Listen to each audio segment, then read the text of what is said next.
this is one of those stories that just drives you insane. We're going to get back to tariffs in just a minute. This got my attention, though. Open the book. CEO John Hart spoke to the House Oversight Subcommittee yesterday that is working hand in hand with Elon Musk and DOGE. And he disclosed that since October of 2020, our federal government, and keep in mind, most federal workers were not even working in their office, particularly during COVID. Many have not returned. Our federal government, since October of 2020, has spent $4.6 billion on new office furniture. $4.6 billion on furniture, in some cases, still hasn't even been used yet. Who was it? I think it was, I had a chance to interview the Agriculture Secretary not long ago. And she talked about the first time that she went into her office, Brooks Rollins. She went into her office and just walked through a big empty room, and some of the tags were still on the chairs. They'd never been used. Now, this is the kind of stuff that will just drive you insane, and you know this is happening. And until now, until Donald Trump and Elon Musk, no one seemed to care. John Hart said since fiscal year 2021, executive agencies have spent more than $4.6 billion on furniture alone. That amount could buy 9.2 million American families a modest $500 kitchen table.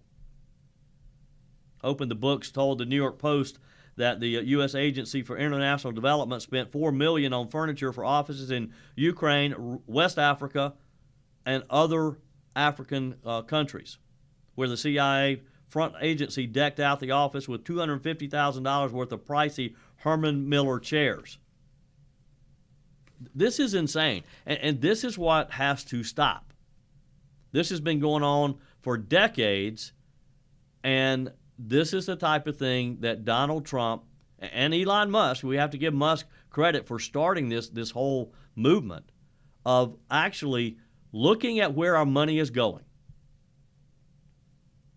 Wow. 800-655-MIKE, 800-655-6453 is how you join the conversation. Back to the phones. We're going to start in Alabama. Is it Cece? It is. Hey, good morning. How are you? Good. How are you? What's on your mind? Well, I was going to comment about the empty buildings with the billions of dollars of furniture sitting in them. We can always look at the brighter side of it, and all these corporations that Trump is going to be bringing over here, we can just put them in there, and they're ready to go, and we don't have to pay a penny for them.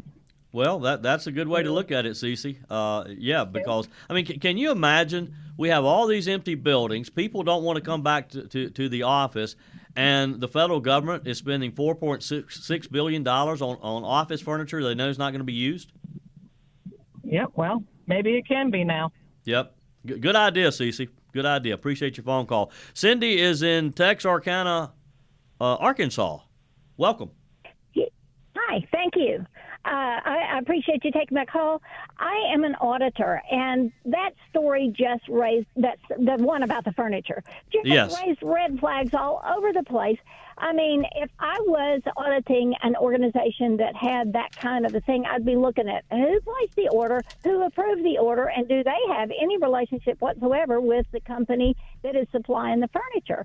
I mean, somebody somewhere is getting some kickbacks or something, because why would they be ordering furniture that they know they don't need? Now, Cindy, are you accusing federal workers of doing such a thing? I'm accusing somebody of doing something. I could see if somebody's benefiting because they're getting to sit in a nice soft chair, but if nobody's sitting in it, why did they place the order in the first place? And the only reason I can think of is because somebody's getting something out of it. Yeah, Uncle Guido owns a furniture company. Yeah, that's exactly. what's going on. Yes. And if it was an organization I was auditing, I would recommend they look into that and press charges against somebody. Yeah. Well, I've gotten a couple of text messages on the MyPillow text line today, Cindy, and people asking just that. Are we going to look into who actually authorized these purchases, and what's Congress going to do about it? Probably nothing, but let's hope that Trump will insist that we go back and we see who authorized some of these purchases. Exactly. Somebody needs to be put in jail. Yeah. Appreciate your phone call, Cindy. Have a great day. 800-655-6453, one line open. Tom is waiting patiently in Roseville, Michigan. Welcome. You're on the Mike Gallagher Show.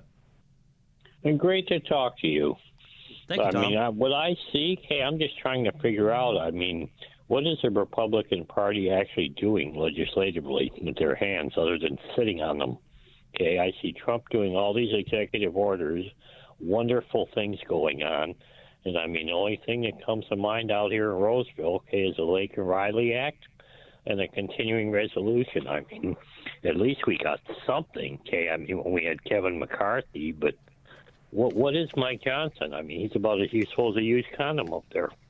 What does he really stand for? I can't think of any accomplishments. Yeah. Other than Well, Tom, Tom makes a good point. Congress does need to step up. They move a little bit slower than Donald Trump, but they do need to pick up the pace, and let's hope that they do that because we elected them to do a job as well.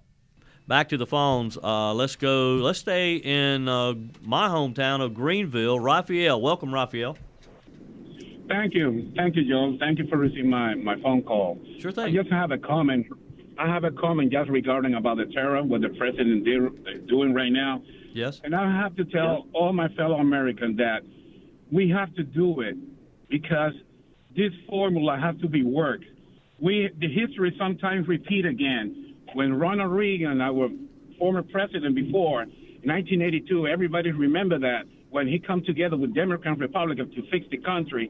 And after that, 25 years later, the glory of our country was excellent.